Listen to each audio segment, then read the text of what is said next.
Okay, 4 transmissions of Dzogchen teachings in Bonn. We've been discussing the Zhang Jun Nyen Gyud. There's more to say about that, but we'll briefly mention the other 3. So we're talking about the Atri system coming from Myrdhin Gongse, Rita Chempo. He got the teachings from the Gapa Gukor, which is a series of Dzogchen texts found in the termas of Shenchen Luga, but also took material from the Chipung, which is basically Tantra, but as I said, the culmination of Tantric transformation practice here is Dzogchen. And then he put this into 80 sessions of practice. This was later condensed into 15 sessions by Jawa Yungdrung, the same Lama and Abbot of Menri who wrote this book. And this is a text called the Atri Tunsen Chongyaba, the 15 sessions of Atri practice. This has been largely translated into English by Per Kaverna and published by the Tibetan Library of Works and Archives. So it is available in English. This approaches Dzogchen from the Semde point of view, so quite similar to the Nyingmapa presentation.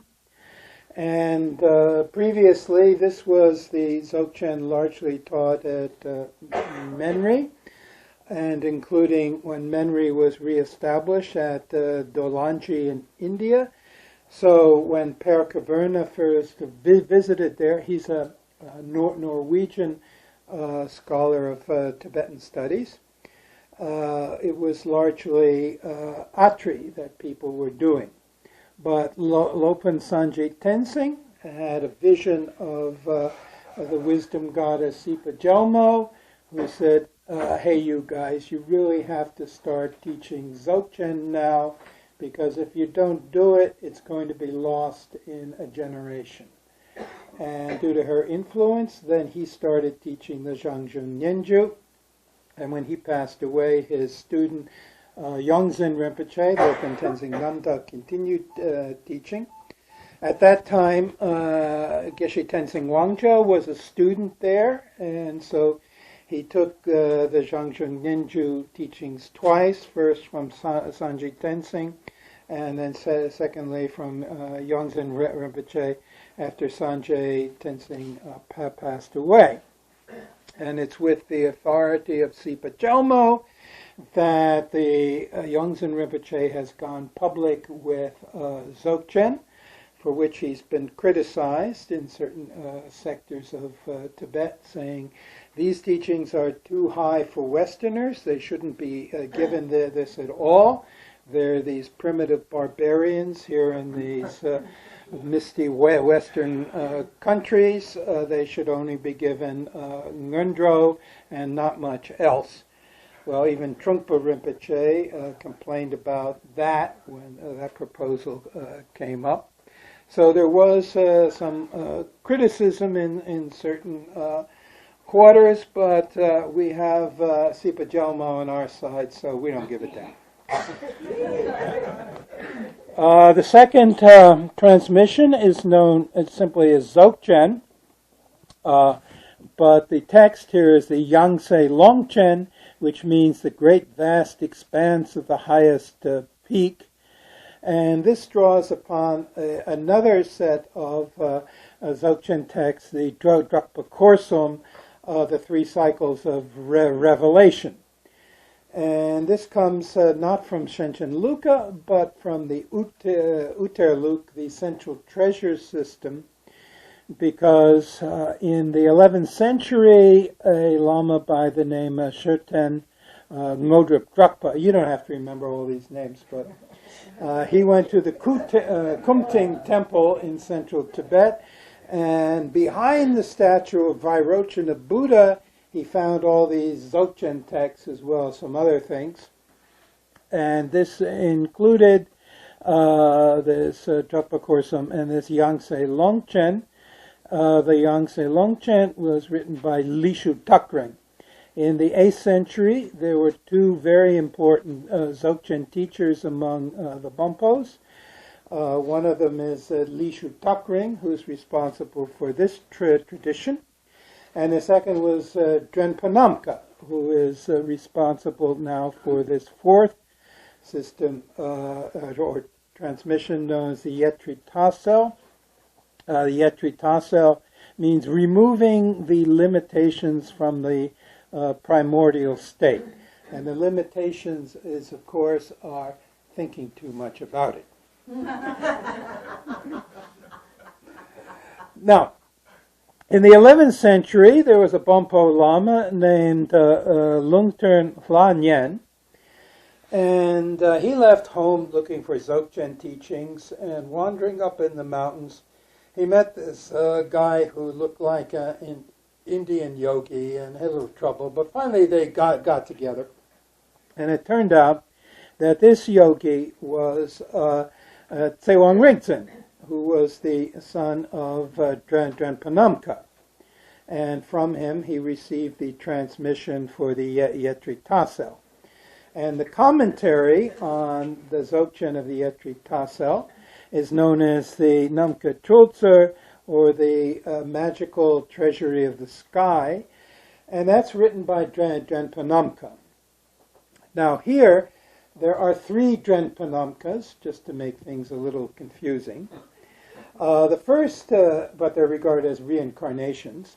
The first Drenpa Namka appeared in prehistoric times in Pazik, and he descended into our world as a white Ah, landing in a blue lotus flower, and when he appeared then as a human being, he was translucent, so he took on the blue color, which is why Drenpa Namka is usually shown as being blue. Again, not because he's cold, but because his mind is like the sky. Namka meaning sky. Okay? And he got the name Drenpa, which means he whose memory is like the sky, because he could remember all his past lives. Unlike us, but he could remember. Now, his next incarnation of that name was as a prince of Zhang Jun, the country of Zhang Jun, who lived in the Chonglang Ngolkar, the silver castle at the Garuda Valley, there to the west of Mount Kailas. And he was a good-looking guy who then married Urbarma, an beautiful Indian princess. And then they had 2 kids.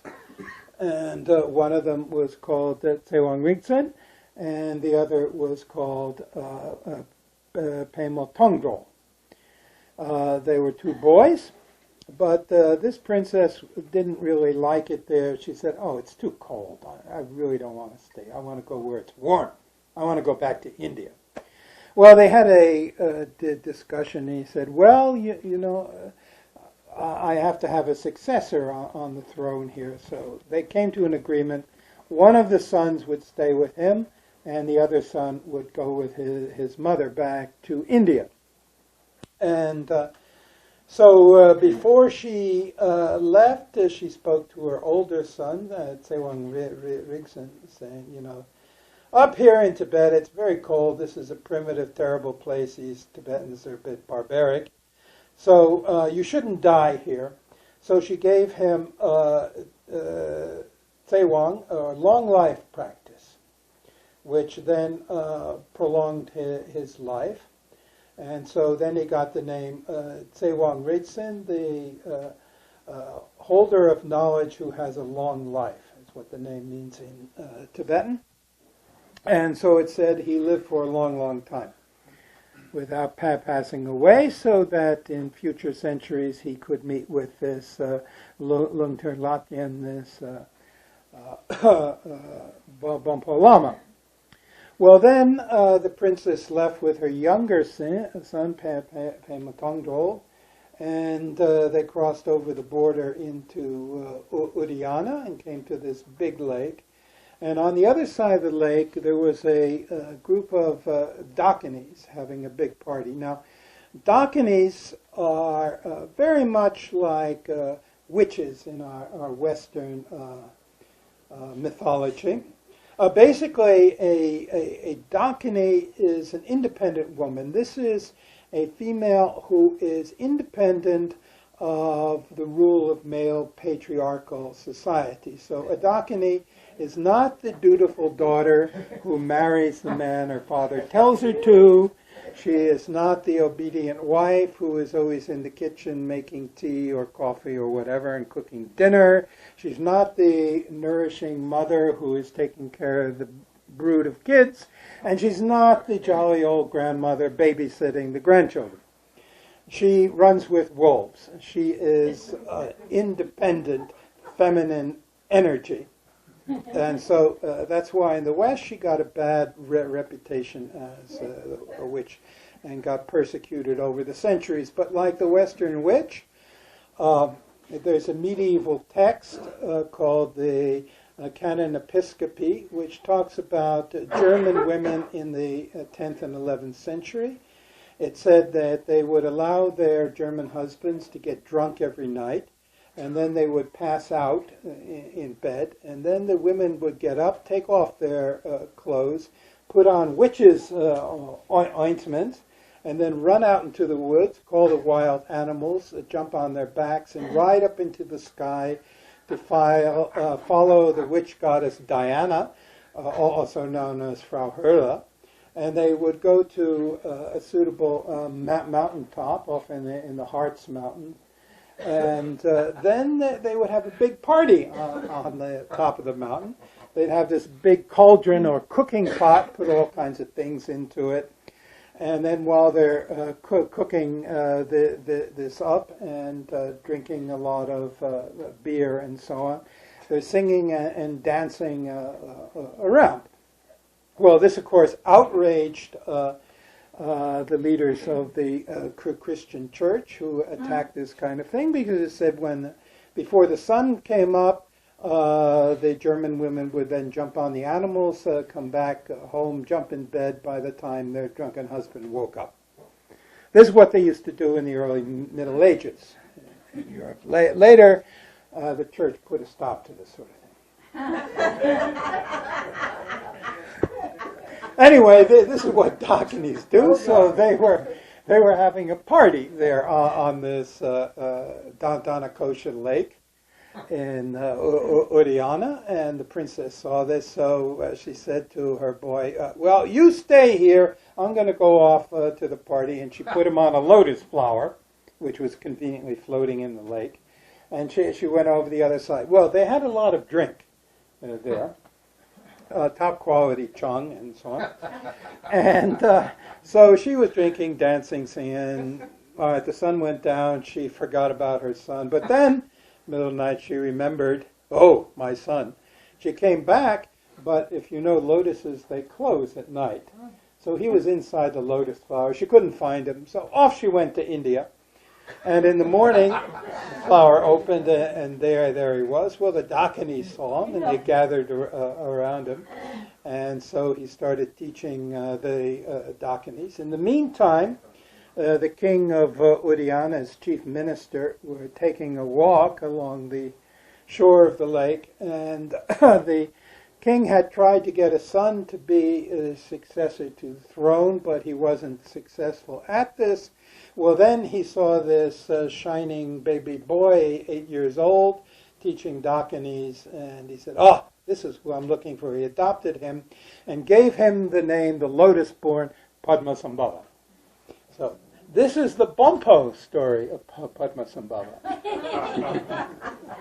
And took him to the palace. And then you have the rest of the story. Later, he went to India, met his mother, and she gave him transmissions, and they had a reconciliation. He didn't feel he was deserted by his mother. It was all skillful means. Okay.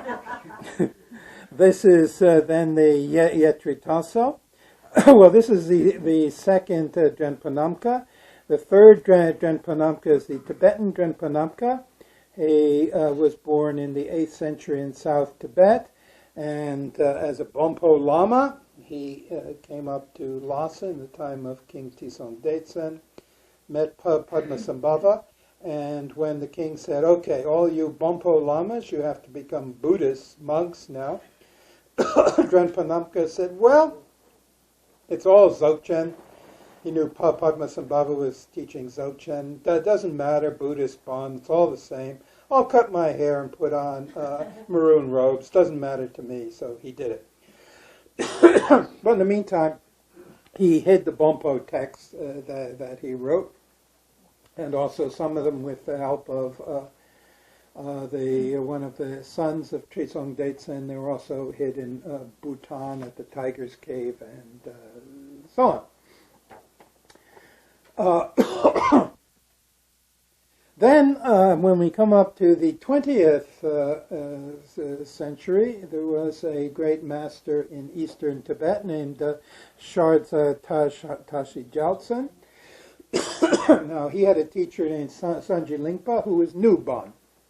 Since the 14th century, many more termas have been discovered in Tibet, mainly Gongter. A Sater is a treasure that's a physical object, maybe a book, maybe a statue, maybe a dorje, a purba, any of these things. But a Gongter is something like what they do in California called channeling. It said that in ancient times, and with Padmasambhava, certain seeds were planted in the streams of consciousness, and it was prophesied that these masters, in a future reincarnation, would remember these teachings. So these are Gongter, mind termas. So these are much more common nowadays, Gongter. Not so many physical objects are found anymore. So many of them started appearing among the Bonpos after the beginning 14th century up to the present.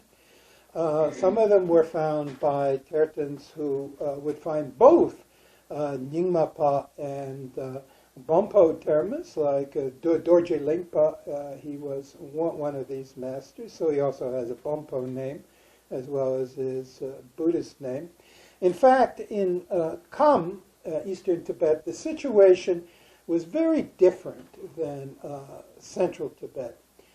Since the Gelugpa hegemony since the 15th century, when the Gelugpas took control of the government there, everything became very sectarian and clearly cut. You're either this or you're either that. You're Gelugpa, Sakyapa, Kajupa, Nyingmapa, whatever, you know. But in Eastern Tibet, things are much looser. For example, you have a family, you have 4 sons in the family. Maybe one son you send to the Sakyapa monastery. The next son you send to a Kajupa monastery. The 3rd son you send to a Nyingmapa monastery. The 4th son you send to a Bonpo monastery. All the same family, no problem. So when Namkhai Norbu, who was educated as a Sakyapa Lama, because his uncle was a big Sakyapa Tulku, he became interested in Dzogchen. He heard about Changchuk Dorje, who was a Nyingmapa Lama, married Lama and a physician, and went to Kandrogar, which was east of Derge, where he was being educated at Derge Gomchen. And he hung out there for 6 months and so on. Well, Changchuk Dorje had a number of teachers, but among them was Shardza Rinpoche, a Bonpo Lama.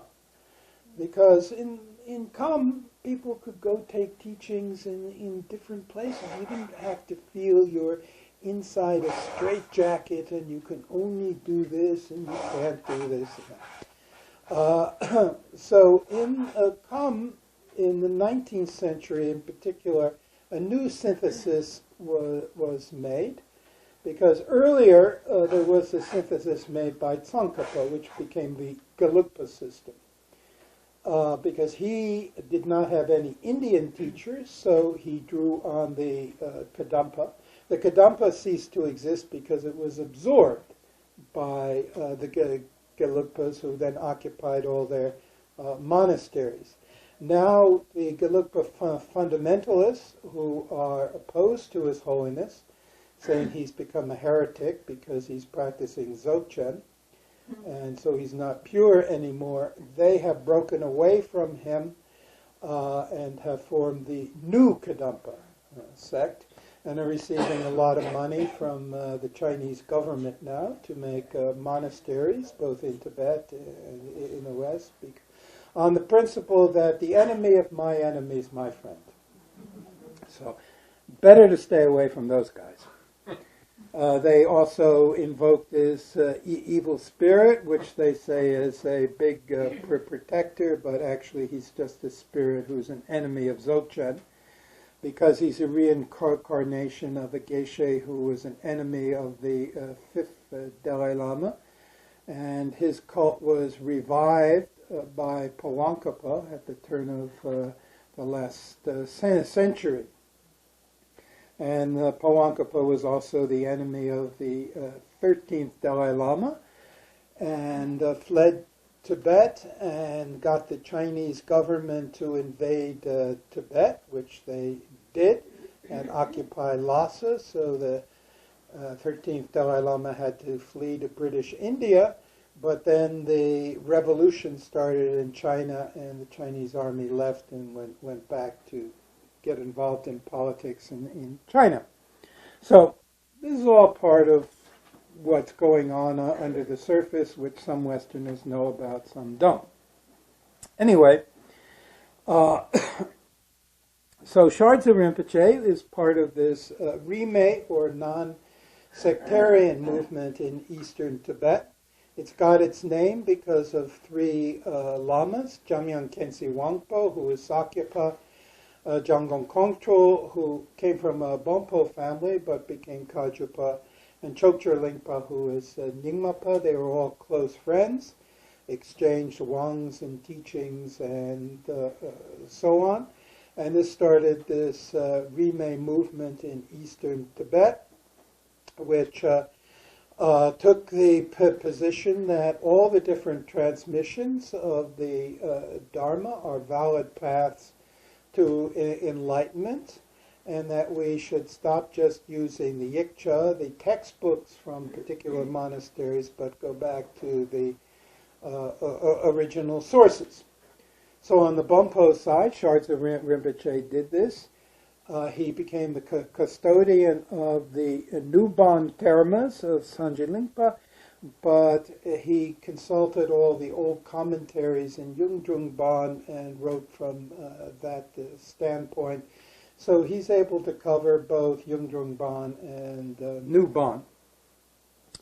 And in about 1935, he became a rainbow body, and that was witnessed by many people in Tibet in those days. And he composed the Zerna of the five treasuries, one of them the Yingrik Zer, the treasury of space and awareness, is his big collection of Bonpo Dzogchen teachings. And now Yongdzin Rinpoche and Khenpo Tempa Yungdrung have started a cycle of teaching from that in Europe. Okay, we come to the Zhang Jun Nyen Gyud in particular. Here, there are two divisions here. The first is the Kaju Korji, which means the four cycles of the transmission of precepts. Ka is a precept, Ju is a transmission, and Korji is 4 cycles. So these are the various texts from the Zhang Jun Nyen Gyud, which you'll find listed inside here. And so 4 cycles. There's the Chikor, the outer cycle, which deals mainly with the view of Dzogchen. So there is the Dawa Chicha, the general view of Dzogchen. So it examines the Dzogchen view in relation to other traditions, Madhyamaka, Chittamatra, Mahamudra, Tantra, so on. And this book, which I have edited, these are teachings of Yongdzin Rinpoche on these subjects. So if you're more philosophically inclined, this is the book to get. And then the Nangkur, this is the inner cycle. This is dealing with the meditation practice proper to Dzogchen, and in particular this means trecher, that is, finding yourself in the state of rigpa, or contemplation. How to get into it, how to stay in it, what you do when you're there. Then the Sangkor, the secret cycle, this is concerned with the practice of vision or trecher. Because as I explained, when you find yourself in contemplation, in rigpa, in the natural state of the nature of mind, this doesn't mean it's just a blank space and nada, nothing anymore. You've just been a dewdrop absorbed into the great ocean. Not at all, because you have within the nature of mind, its ransel, its inherent energy, which even when you are in the natural state, this energy manifests. And it manifests in terms of nangwa, of vision. And so this is the practice of tergel. But in order to practice tergel, it is not like going to the cinema hall or watching TV. Before you can get tergel visions, you have to get into the state, the natural state, or into trecher. But it doesn't mean your trecher has to be 100% perfect before you do tergel practice. But it's not tergel unless you are able to experience to a certain degree contemplation or the natural state. So this is the inner cycle, representing chirpa, or activity. And then finally, Yangsang Core, the very secret cycle. This is about when you enter into the natural state, Neluk, and you start having the visions. How do you relate to this? And there are 4 stages here in the development of vision, or sometimes 5 stages. But anyway, these manifest spontaneously. Tergel is different than visualization, which we have in the Tantra, because visualization is something done deliberately with your mind and your imagination. You visualize something, you create something with your mind.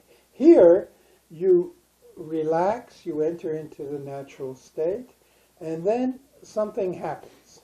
And this is true both in Long Day and in Dzogchen Upadesha. First things began to appear, these tigles, or little spots, appear in the sky or in the space. Now, there are 3 supports for tergel practice, and this is clearly outlined in this book of practice. Now, before you get to that point, you have first, in the text, there's first the Ngöndro. But the methods of Ngöndro are according to the Tantra system. Here, there are 9 practices for Ngöndro. The first is the Wangkur. You receive the empowerment, and then you visualize the Lama, the Guru, and you do a kind of Guru Yoga. And then secondly, Tsemitakpa, you meditate on the impermanence of life and so on. Thirdly, there's Dikpa. This is a confession practice. If you're familiar with the Ngöndro in the Buddhist system, the Tsemitakpa, the second one here, this is the Lodo Namshi, the four meditations that change your attitude or turn the mind. You know, getting the opportunities and enrichment of the precious human body, impermanence of life and inevitability of death, the lack of any permanent refuge from suffering in samsara, and the causes and consequences of karma. You meditate upon that. That's all included in this second thing here.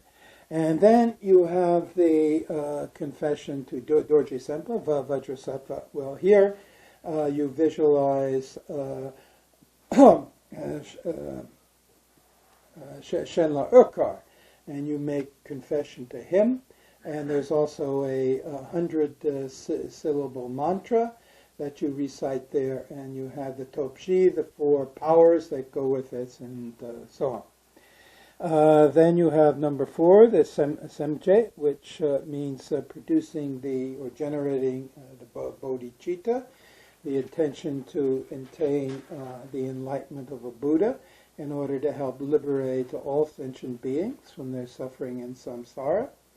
Then you have the Gyamdro, which is the going to refuge in the 3 jewels, the Buddha, the Dharma, and the Sangha. You have the outer refuge, which is Buddha, Dharma, Sangha. The inner refuge, which is Guru, Yidam, Dakini.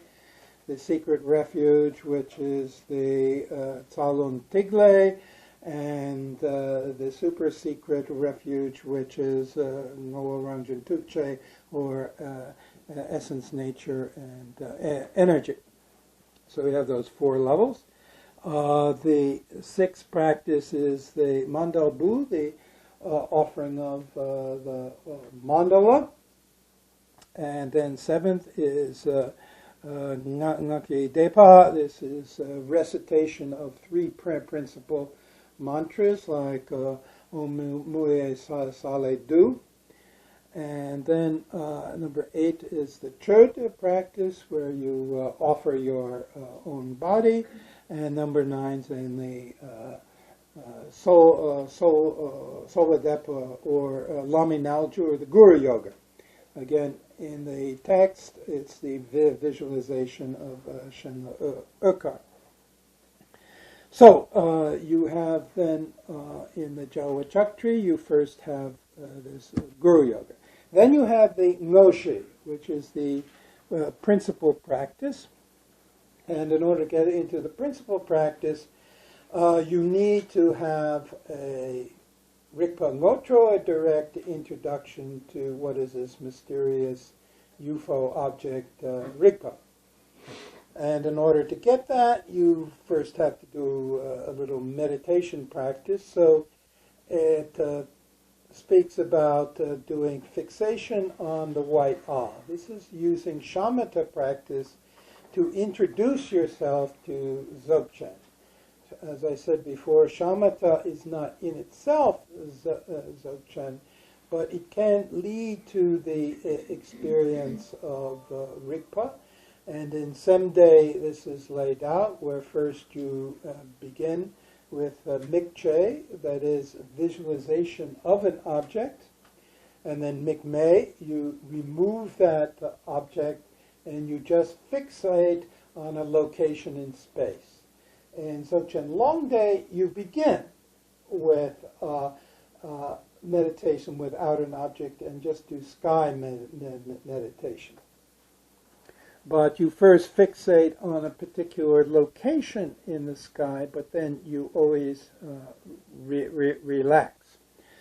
Well, through this fixation on the white Ah, you get some experience then of what Rigpa is. And then in the Zhang Jun Nyen Gyud system, then you begin with vision practice.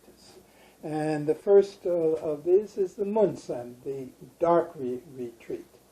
And you make a dark retreat, which stimulates your vision. If you've ever had a sensory deprivation experience, like in a samadhi tank or something, you soon did discover that even though you're just lying there in the darkness, your mind doesn't just stop, it starts producing visions. Well, you prepare a special munkan, or dark retreat house, paying much attention to the ventilation, which is very important, because if your ventilation is improper, you'll fall asleep with too much carbon dioxide and so on. Of course, when they first built the munkan at Namkhai Norbu's retreat place in Conway, Massachusetts, the first people who went in there, it was very nice.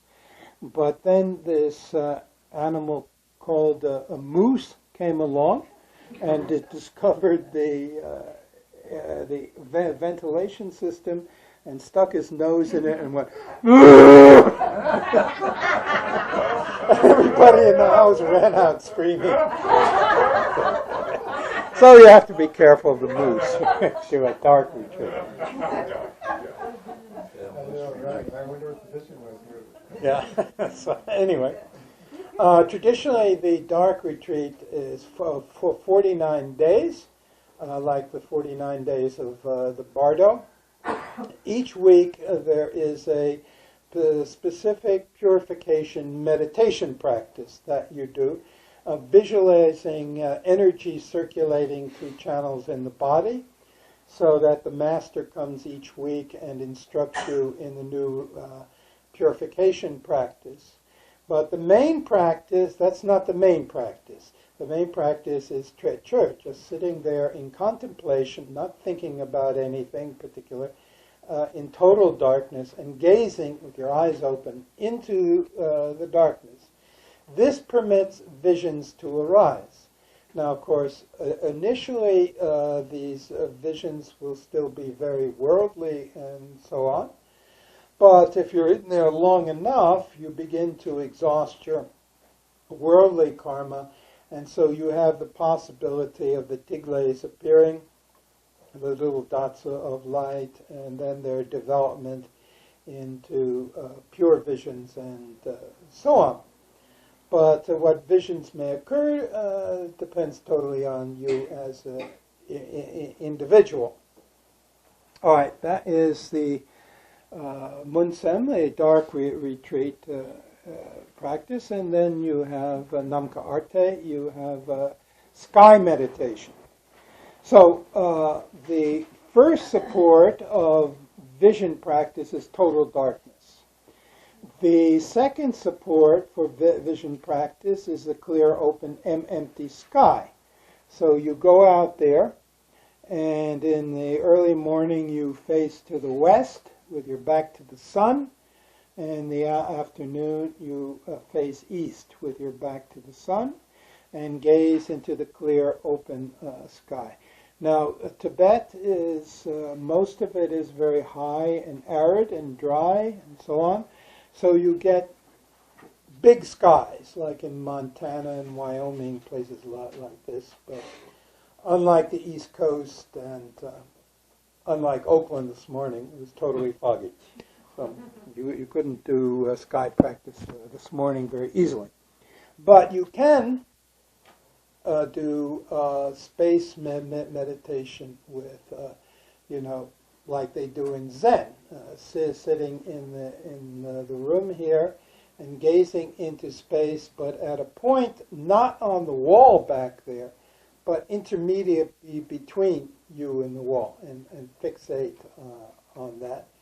And you do the fixation with your attention like there was a white there, and so on. And of course, again, you always relax.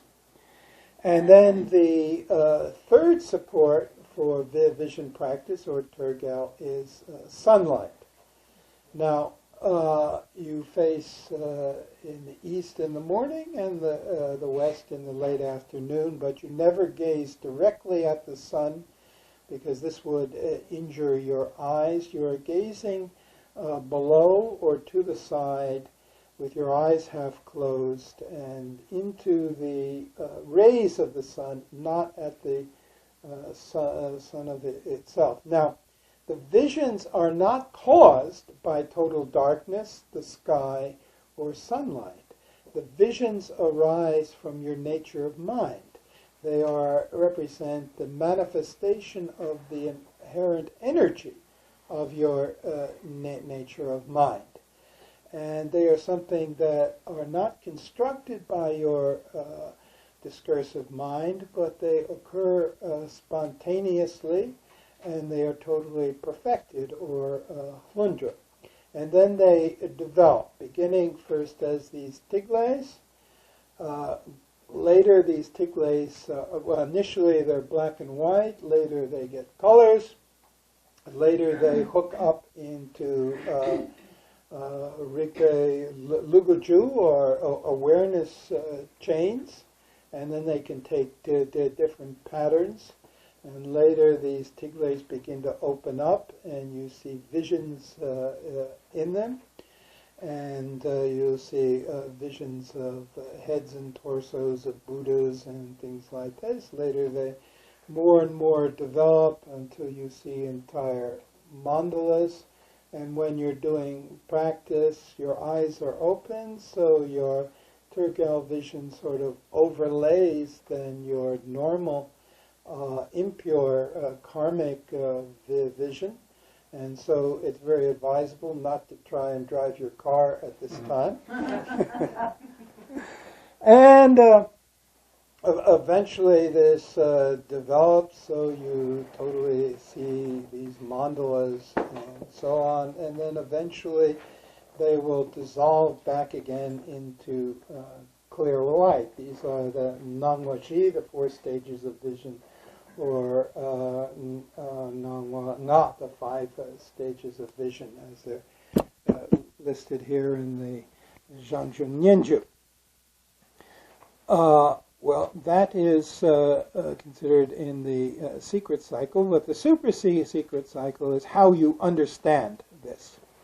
And the principal text there, in each of these 4 classes, there's a principal text, beginning with the Dawa Chicha, and then we get the Dromadruk, the 6 lamps, and so on, and finally we get the Zerabu Ngachik, the 21 nails, which I'll talk a little bit more about in a moment. All right. This is the Kaju Korshi. Then we have the Nyamju, and there are 3 collections of texts here. The Nyamju means experiential transmission. In the first group, these were the extensive teachings, and they were put into 2 books. One had a white cover and one had a maroon cover, so they're known as Gyalmuk Nyi. The 2, the white and the maroon. Then there's the Dringpo. This is the intermediate collection. So all these are experiences of the masters in the lineage. And then finally the Torbu, the very Dupa Torbu, the very short collection. So some of that we've translated, but all of it isn't yet available. Now, as I said, for the practice, from those texts it's not clear, but you find it clearly outlaid in the Jawa Chuk tree. So this is the Ngoji, the principal practice. Then there's 4 more texts that explain, elaborate. First, the Datri elaborates on the view of Dzogchen, the Gom tree on Trecher and Turgal, which is the meditation practice. The Chertzi, the activity practice, has many forceful purification practices.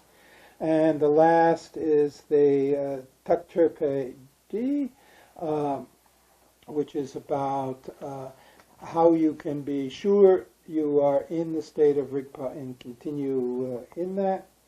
There's a couple more texts here, including Ursula Dunkor, which is how to make the 49-day dark retreat. So I put that as an appendix in this book here. Now, in order to do Dzogchen practice, the Guru Yoga, Lami Naljor, is very important. And here there is a short practice for Lami Naljor with Taparitsa, who's in the Tankas here, who is the source for our Zhang Jun Nyen Gyud tradition. And so you begin with the 9 breathings for purification. This has been taught by Namkhai Norbu Rinpoche and also by Geshe Tenzin Wangzhou. And you visualize the 3 channels in your body. So you have for men, the white channel, lunar channel on the right, which is for the purification of the negative emotion of anger and of lung or wind diseases. And inhaling the wisdom air, you then expel negative energy as light blue smoke, and also purify yourself of negative provocations from male spirits. Then you have the left-hand channel, the solar channel, which is red in color, and this is associated with a negative emotion of desire. And then we can purify diseases due to bile here, and the impure energy is expelled as light red smoke, and this also purifies any negative provocations from female spirits. Then we have the blue central channel, which is associated with the negative emotion of confusion. Sometimes this is translated as ignorance, but ignorance is cognitive. This is emotive. So when you bring anger and desire together, and they go wham like this, what do you get? That's confusion. So that's the third poison, or negative emotion. And so that is, that channel is associated with phlegm diseases, and that negative energy is expelled as dark brown smoke, and this purifies you of any negative provocations of nagas.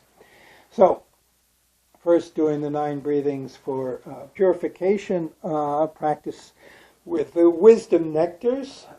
You have the 3 mantras for that. Sounding Ram, you see the red wisdom fires come out of the heart of Taparitsa, and they burn away all your impurities. And then you sound Yam, and you see the green wisdom winds come out of the heart of Taparitsa, and they blow away the ashes of all your impurities. And then sounding Mam, you see the blue wisdom waters come out of the heart of Taparitsa, and they wash away any remaining impurities. So Guru Yoga, first of all, functions for purification. Secondly, it functions for empowerment. So you see the 3 mantric syllables appear on the body of Taparitsa, Ah, Om, and Hum, which signify the enlightened body, speech, and mind of the Guru. And from the white Ah appearing in the forehead, red Om at the throat, blue Hum at the heart, and then rays of light from those 3 colors come out of the body of the Guru, and then enter into your own 3 chakras, thereby empowering you with the body, speech, and mind of the Guru. Now, in general, Guru Yoga functions to maintain all of the transmissions of the spiritual teachings that you've received in your present life. So you see the Guru there in the sky in front of you as the embodiment of all of the masters from whom you've received transmissions. Secondly, it serves to put you in contact with your own enlightened Buddha nature, which you see because you're still thinking in dualistic terms, you see as the master sitting in the sky in front of you. Well, although you begin in a dualistic fashion, you always unify, and so you, at the end of the practice, you see the Guru dissolve into light, and that light is absorbed into you, either down through your head or immediately into your heart. And then you just relax and enter into the state of contemplation and feel the presence of the Guru within you, remaining for a few moments in that sense of presence. Then after that you recite the dedication of merit. Now in both Tantra and Dzogchen, this Guru Yoga is exceedingly important. Also, after you receive empowerment from the Guru, you may recite prayers. In the book, there is this one prayer that is said to have been written by Jerpungpa himself, and we have a translation of that,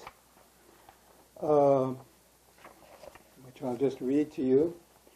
Emaho, and you are addressing Taparitsa while you're still visualizing him in front of you. O Nirmanakaya, emanated from the mind of Kunta Zangpo, your body color is a luminous white like crystal. Immaculate and of clear luster, the rays of light emanate from you into the 10 directions. You are totally naked and without ornaments, signifying that you are the essence of the primordial state. By virtue of your compassion and by means of the 2 knowledges, you continuously contemplate the benefit of all living beings. The nectar from the hearts of all the Sugatas is Dzogchen, the great perfection, which is the supreme among all teachings, the pinnacle among all the vehicles to enlightenment, and the essence of all tantras, agamas, and upadeshas. From the natural state, which is the primordial base, originates both the liberation that is nirvana and the delusion which is samsara, whereupon all sounds, lights, and rays, all the defects of samsara, and all the virtues of nirvana become clearly visible as visions. But once having cleared away everywhere all the darkness obscuring the minds of living beings, everything becomes clear. Then the base, which is empty and without a source, is decisively understood to represent the soul path. Experiences and understanding become manifest on the path, and both samsara and nirvana are liberated into the nature of mind.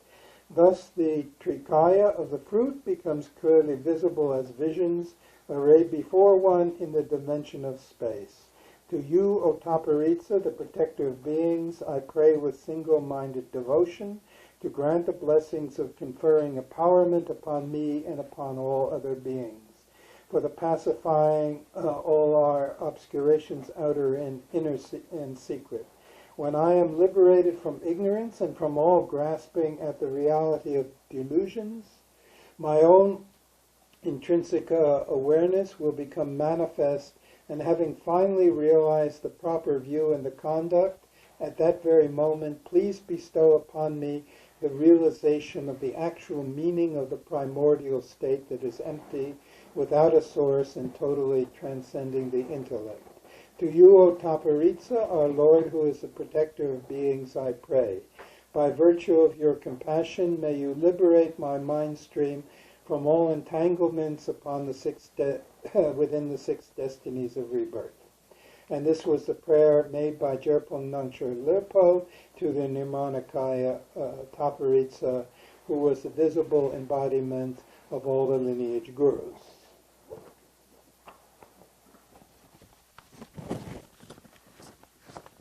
So there's a root text for each of the 4 sections of the Kajur Korsam. The 21 little nails is the root text for the 4th section here. There is a root text There's the translation here for the root text of the Zerbu Nishu Tsachik, and it has an introduction. In order to send the streams of consciousness of those fortunate individuals who are disciples back into the base, there exists this nectar of the profound oral transmission of the unsurpassed innermost secret doctrine, which is Dzogchen. These instructions were revealed by the primordial Buddha Kuntuzangpo himself. They uncover the very root of the base, that is the natural state, and represent the highest peak and the ultimate vehicle to enlightenment among all the doorways into Bon. Kuntuzangpo revealed these Dzogchen teachings, which also represent the very heart of the Tantras and the very essence of all the Agamas, and taught them as the most excellent among all Upadeshas. Truly, they are similar to the eyes of the body. The mind transmission was originally transmitted directly mind to mind, whereas subsequently the oral transmission was transmitted from mouth to ear with words. Thereafter, these transmissions regarding the practice of Dzogchen were written down by Jerpong Nangshur Lepo at the behest of the Lord Taparitsa by using turquoise blue ink on conch shell white paper. These two individuals, who were really nirmitas or emanations, taught these instructions to those who were karmically suitable as Shen practitioners. Thereafter, the instructions were transmitted successively to certain individuals belonging to later generations in Zhang Jun and in Tibet. May these little nails, which represent the 21 essential points pertaining to the innermost practice of Dzogchen, strike the targets which are the minds of those fortunate disciples who are practitioners. Samaya.